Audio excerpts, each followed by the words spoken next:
सास्किया की ओर 2 मई को चाय सुट करके 8 बजे हम टिड्री से रवाना हुए। 4 घंटे में नेमू गांव में पहुंचे। आजकल यहाँ खेतों में जुताई का काम हो रहा था। आसपास के पहाड़ों पर जहाँ तहाँ कुछ बर्फ दिखाई पड़ती थी। कहीं कहीं पानी की नालियाँ बर्फ बनी हुई थी। रास्ते में एक जगह चाय पान करके 3 बजे हम चकोर पहुंचे। तिब्बत में जगह जगह ध्वस्त गांवों के चिन्ह मिलते हैं और कहीं कहीं बड़े गांव सिकुड़ कर छोटे हो गए हैं, जिनके कारण आसपास खंडर दिखाई पड़ते हैं। चकोर से कुछ पहले कितने ही घरों के ध्वंस अवशेष दिखाई पड़े, जहाँ पर चीन के प्रजातंत्र घोषित होने से पहले चीनी सैनिक रहा करते थे। थोंडला के परले पार भी सैनिक गढ़ है, जिनमें से एक तो अब भी लोगों के रहने के काम में आ रहा है। चीन के प्रजातंत्र घोषित होने पर जो गड़बड़ी और कमजोरी पैदा हुई, उसके कारण चीनी सेनाओं को उधर से हट जाना पड़ा और यह मकान खंडर हो गए। अब फिर चीनी शिक्षित तिब्बती सेनाएं अपने दक्षिणी सीमांत की देखभाल और रक्षा के लिए जगह जगह तैनात हो रही है। क्या जाने अब फिर इन खंडरों का भाग्य जगे। लेकिन नवीन तिब्बत को अपनी सेनाओं को इस तरह जगह जगह रखने के लिए यह जरूरी होगा कि वह अनाज की उपज बढ़ाई जाए। अभी कुछ हजार आदमियों के आने से ही लहसा और आसपास के स्थानों में अन्न का दाम जो बढ़ रहा है, उसके कारण लोगों में घबराहट पैदा हो गई है।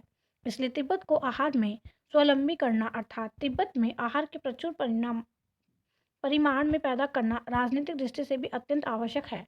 यह कोई मुश्किल बात नहीं है, क्योंकि जगह जगह बहती नदियों से नहरें आसानी से निकाली जा सकती हैं। जब तक कोई खनिज खाद का स्रोत नहीं मालूम होता, तब तक वहाँ के गोबर और मैग्नीज का ठीक तौर से प्रबंध करके खेतों को उर्वरक बनाया जा सकता है।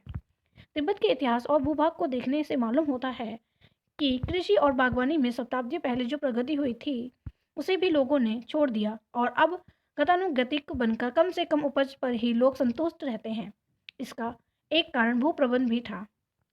जब असली खेती करने वाला भूमि का मालिक है ही नहीं, बल्कि वह अपने मालिक का अर्धदास भर है, और जो भी खेत से उपज होती है उसमें से उसे नाम मात्र ही मिलता है, तो वह क्यों दिलो जान से मेहनत करेगा। नवीन तिब्बत में भू प्रबंध का परिवर्तन सबसे पहले होगा, इसमें तो शक ही नहीं है। नए प्रबंध में जहां पुराना उच्च और मध्य वर्ग नए शासन से घोर असंतोष प्रकट करेगा और हर तरह से गड़बड़ी मचाने की कोशिश करेगा, वहां 80 और 90% अर्धदास जनता नए शासन की भक्त बन जाएगी। चोकर किसी समय बड़ा गांव ही नहीं था, बल्कि पास के पहाड़ पर खड़ी दीवारें यह भी बतला रही हैं कि यहाँ पर कोई स्थानीय राजा रहता था। 13वीं से 16वीं शताब्दी तक सारा तिब्बत छोटे छोटे राज्यों में बटा हुआ था। उस समय कभी कभी 2-4 गांव के भी राजा होते थे, लेकिन 17वीं सदी के मध्य में मंगोलों ने इन छोटे छोटे राज्यों को खत्म कर सारे तिब्बत को एक करके दलाई लामा को दे दिया। छोटे छोटे राजाओं के समाप्त होने पर उनकी राजधानियों का श्री ही होना स्वाभाविक था। 17वीं सदी के आरंभ में यदि हम चकोर में आते, तो वह इस अवस्था में नहीं मिलता। चकोर में आकर हम एक अच्छे घर में रात्रि विश्राम के लिए बैठे। सोचा था अब जोधपुर से पिंड छूटा, लेकिन घंटे भर बाद ही वह सादल बल पहुंच गए और हमें अपना स्थान छोड़कर एक घोड़सार में भागना पड़ा। इसी घोड़सार में महापंडित, न्याय आचार्य और देबा सभी एक बराबर रात्रि विश्राम के लिए ठहरे। पिस्सू और जुओं से जो घबराता हो, उसे तिब्बत की यात्रा करने का नाम भी नहीं लेना चाहिए। वह तो अच्छे घरों में भी मिलते हैं। घोड़सार में उनके अतिरिक्त गंदगी, खटमल आदि दूसरे भी शत्रु मौजूद थे। खैरियत यही थी कि अभी मक्खियों की दिग्विजय यात्रा नहीं शुरू हुई थी। किसी भी नए देश में जाने पर वहाँ के आचार विचार को बड़ी सावधानी से सीखना हर एक यात्री के लिए आवश्यक है, और तिब्बत जैसे पिछड़े देश में तो और भी सावधान रहने की आवश्यकता है।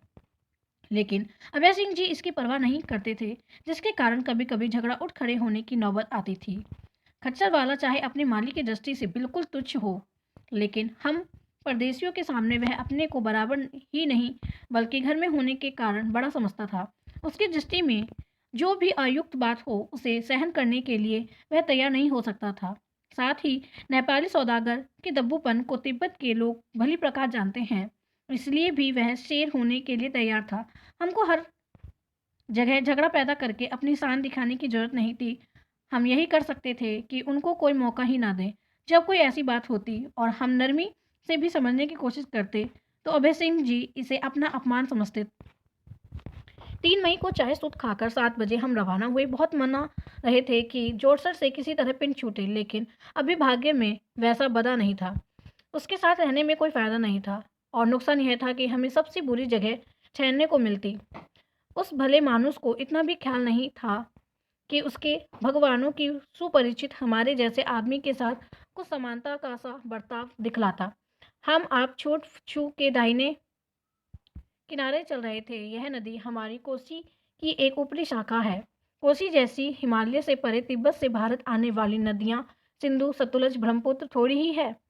यहाँ भी फोर्चू की धारा बहुत छोटी नहीं है, लेकिन पार करने के लिए किसी पुल की आवश्यकता नहीं है। मैदान सी जमीन पर बहने के कारण उसको फैलने का काफ़ी मौका है, इसीलिए पानी घुटनों के आसपास ही रहता है। 1:30 बजे हम दूसरी गांव में पहुंचे। जोधपुर को यहीं ठहरना था। यद्यपि यह इलाका एनम जोड़ में नहीं पड़ता, लेकिन सभी जोधपुरों को एक दूसरे से काम पड़ता है, इसलिए बेगार लेने में उन्हें कोई दिक्कत नहीं होती और बेचारे सीधे साधे किसान पराए इलाके के जोधपुर को भी अपने भगवान जैसे ही समझकर उन्हें सिर आंखों पर रखने के लिए तैयार रहते हैं। मालूम हुआ कि जोधपुर यहीं ठहरेंगे और उनका खच्चर वाला हमारे साथ आगे चलने के लिए तैयार है। 25-30 मिनट ठहर कर हम वहां से बहुत प्रसन्न होकर चल पड़े और 6 बजे फाका गांव में पहुंचे। जोधपुर के न रहने के कारण पहला लाभ तो यह हुआ कि हमें स्थान अच्छा मिला, किंतु पशुओं को नुकसान में रहना पड़ा। गांव में भूस नहीं था। यहाँ गांव भी पहले और ज़्यादा आबाद रहा होगा, लेकिन अब पहले का चौथाई रह गया है। उसका कारण नेपाल तिब्बत वणिक पथ का परिवर्तन था। यह या 17वीं शताब्दी की लड़ाइयाँ अथवा जनसंख्या का हास्य संभवतः तीनों ही मिलाकर इसके कारण हुए। एनम के 3-4 मील पीछे हम वनस्पति क्षेत्र छोड़ आए थे। तिब्बत में बहुत जगहों पर आदमियों के हाथों द्वारा लगाए बेरी और सफेदा के वृक्षों के झुरमुट भी इधर कहीं नहीं दिखाई पड़ते थे। आज उनके कुछ वृक्ष देखने में आए। हमारे सामने लाल गांव था, जहां पिछली लौटती यात्रा में हमने चाय पी थी। आज शाम को सभी सहयात्रियों का सम्मिलित थुक्पा बना। थुक्पा एक तरह की पतली खिचड़ी है, जिसमें चावल, दाल जैसे दुर्लभ और महंगे अन्न को डालना यहाँ आवश्यक नहीं समझा जाता। उसकी जगह सूत, मूली या आलू, मांस और हड्डी या चर्बी, नमक, प्याज जैसी चीज़ें अधिक पानी डालकर घंटों पकाई जाती हैं। फिर कटोरों में लेकर गर्मा गर्म पिया जाता है। चर्बी, मांस और प्याज डालकर 2-3 घंटे पकाया गया हो तो थुक्पा बहुत स्वादिष्ट होता है, इसमें संदेह नहीं। बड़े घरों में तो इसे 5-5, 6-6 घंटे चूल्हे पर रखकर छोड़ा जाता है। चूल्हे पर एक साथ 5-6 बर्तन रखे जा सकते हैं, लेकिन इसलिए ज़्यादा ईंधन खर्च करने का सवाल नहीं है। फिर गृह के मालिक, मालकिन, बच्चे तथा मेहमान जब नंगे होकर कंबल के भीतर चले जाते हैं, तो यह गर्मा गर्म थुक्पा तब चीनी मिट्टी के कटोरों में भरकर उनको दे दिया जाता है। 4 मई को अब जोधपुर से पिन छूट गया था, इसलिए हम सवेरे ही बिना चाय पिए चल पड़े। सामने नदी के पार हुए और लाल मंदिर वाले गांव से होकर आगे बढ़े। पिछली यात्रा में गेसे धर्मवर्धन के साथ हम सासका की ओर से आते वक्त एक डांडा पार करके आए थे, लेकिन अब हम परिक्रमा करके चल रहे थे, जिसके कारण डांजे की चढ़ाई से बच गए। एक बहुत छोटा सा डुक्पा गांव मिला। डुक्पा तिब्बत में ऐसे पशु वालों को कहा जाता है जिनकी जीविका केवल पशुपालन है। कितनी ही जगहों पर अब वह थोड़ी सी खेती भी कर लेते हैं, लेकिन उनकी जीविका के अधिकांश साधन भेड़ें और याक होते हैं। उनके घरों में भी बेस रोज सामानी देखी जाती है।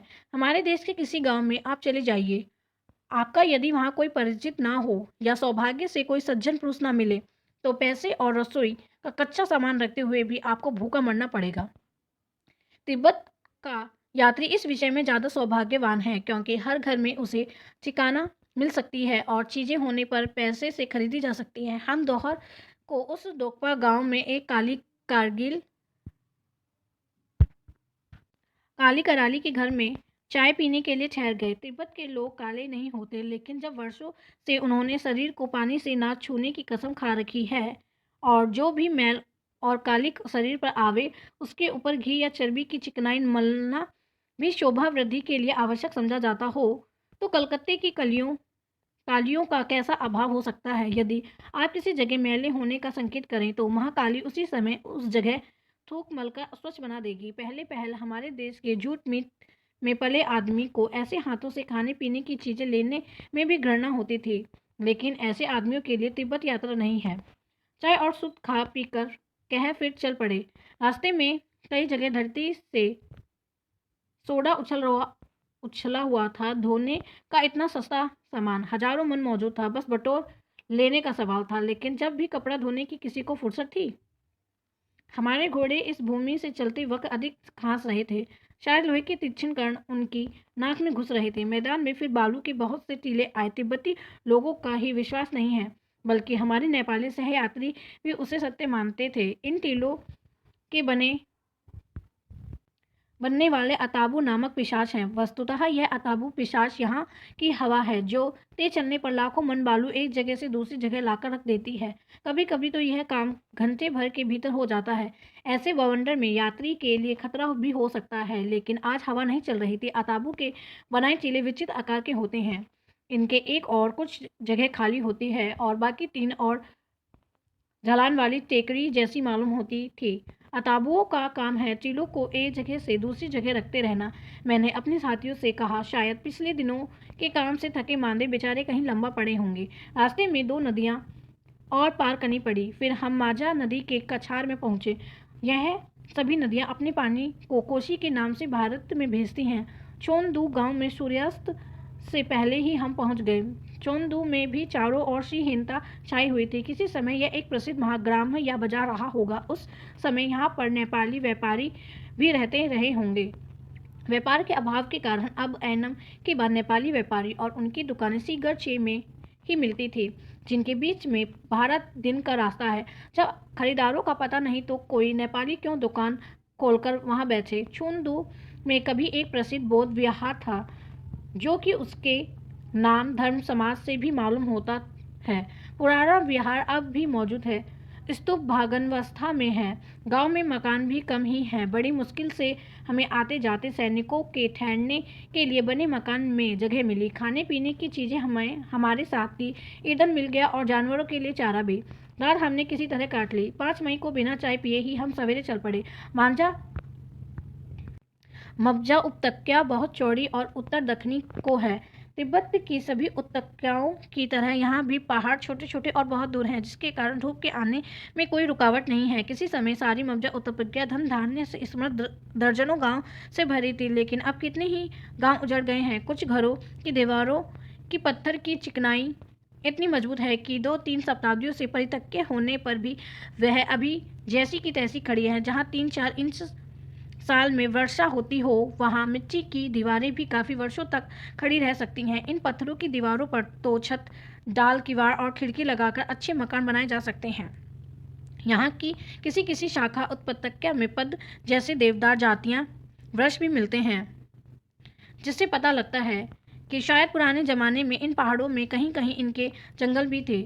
आजकल इन वृक्षों की रक्षा और वृद्धि का कोई ख्याल न करके लोग अंधाधुंध काटते रहते हैं।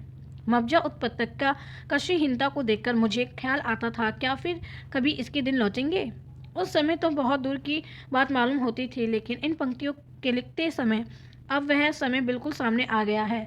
लिहाजा से सरोवर तक की जो मोटर सड़क बनाई जा रही है, वह सीगरचे, सास्क्या, मब्जा, तिजरी होकर ही आगे ब्रह्मपुत्र का किनारा पड़ेगी, क्योंकि इस रास्ते में ब्रह्मपुत्र से कटे भीषण पहाड़ों से मुकाबला नहीं करना पड़ेगा। दूसरे, यदि ब्रह्मपुत्र के किनारे किनारे का रास्ता लिया गया तो इधर तो इलाकों के और भी सी होने का डर है। मब्जा में ही हमारे मित्र दो नीला का मकान और खेती है। वहाँ एक छोटे मोटे जमींदार जागीरदार हैं। मकान भी उनका अच्छा है। पिछली यात्रा में मैं उनके बहनोई डोनी छेनोपो का बहुत दिनों तक मेहमान रह चुका था और उनके सौजन्य के कारण उनका घर अपना घर सा मालूम पड़ता था। अब भी मैं उन्हीं का मेहमान होने जा रहा था, इसलिए मैंने घोड़ा बढ़ाकर डोलीना से मिल लेने जरूरी समझा। डोलीना इस वक्त सास्क्या गए हुए थे। उनकी माता ने चाय पीने के लिए बहुत आग्रह किया, किंतु साथी अपने घोड़ों को आगे बढ़ाए जा रहे थे। मैं नहीं चाहता था कि आगे का विशाल डांडा थोंदला अकेला पार करूं। तिब्बत में सबसे खतरे का स्थान यही ला है, जो 13-14 से 17-18 हजार फुट तक ऊंचे हैं। ऊंचाई के कारण उनके दोनों तरफ 5-5, 7-7 मील तक गांव या आबादी नहीं होती। डांडों के दोनों तरफ की 8-10 मील की भूमि डाकुओं के शिकारगाह होती है, जहां यात्री को बहुत सावधानी से जाना पड़ता है। स्वयं तिब्बती भी इक्के दुक्के चलना वहां पसंद नहीं करते। अगले गांव लाहा टोल्ड में हम चाय पीने के लिए ठहरे। मवजा उपत्यका में यही नहीं कि बहुत से गांव उजड़ गए हैं और उनकी पत्थर की दीवारें खड़ी हैं, बल्कि जिन गांवों में लोग रहते हैं उनमें भी उजड़े घर ज़्यादा मिलते हैं।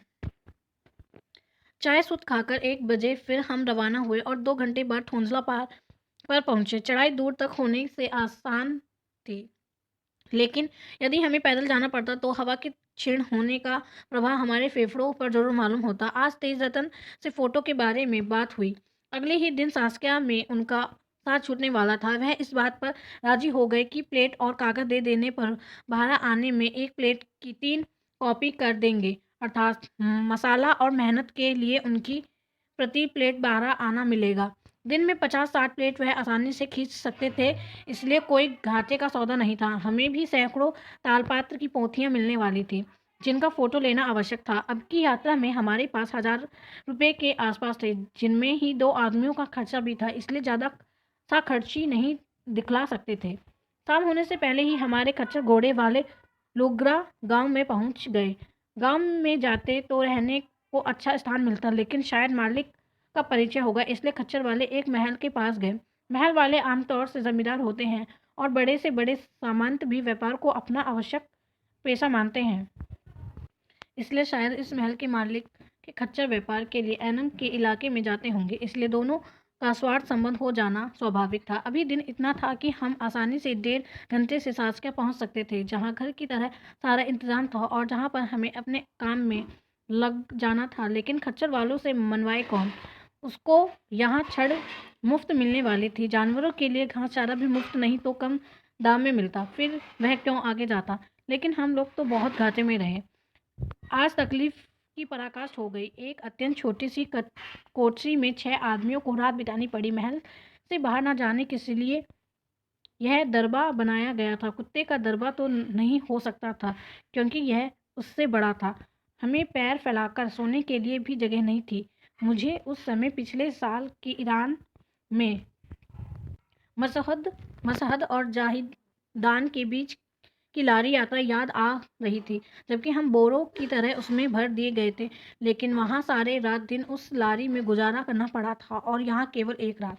अभय सिंह जी को तिब्बत लाने का उद्देश्य यही था कि वह यहाँ 2-3 साल रहकर तिब्बती साहित्य का अच्छा अध्ययन कर लें, जिससे आगे वह भारत के खोए हुए ग्रंथ रत्नों को फिर से संस्कृत में लाने का काम करे। इतने दिनों के तिब्बत में साथ यात्रा करने से मालूम हुआ कि उनको हम यहाँ के बारे में कोई बात सिखला नहीं सकते और ना सिखलाने का हमारा प्रयत्न उनके लिए रुचिकर होता।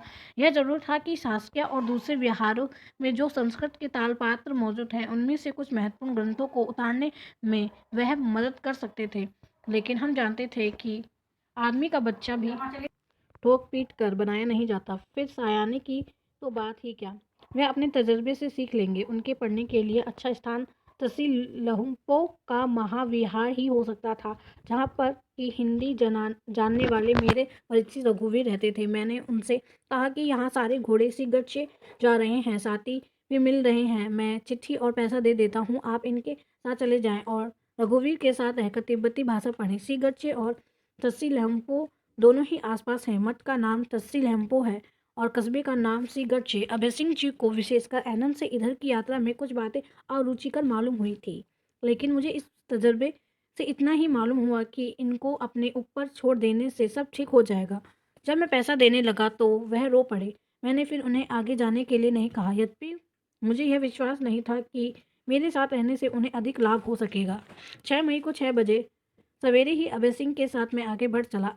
अभी भी यहाँ सवेरे के वक्त नालियों में पानी बर्फ बनकर जमा हुआ था। मई का प्रथम सप्ताह खत्म हो रहा था, लेकिन वृक्षों में पत्तियां छोटी छोटी कलियों की तरह ही दिखाई पड़ रही थी। हरियाली का कहीं भी पता नहीं था। किसान खेतों को अभी ही थोड़ा जोतने लगे थे। थोंदला ब्रह्मपुत्र और गंगा में जाता है और थोंदला से इधर का पानी सास्किया नदी से होकर ब्रह्मपुत्र में गिरता है। सास्किया नदी के पुल को पार कर हम 7:30 बजे कोसोडोद येक छेन के घर पहुंच गए। वृद्ध कोसो ने दिल खोलकर स्वागत किया।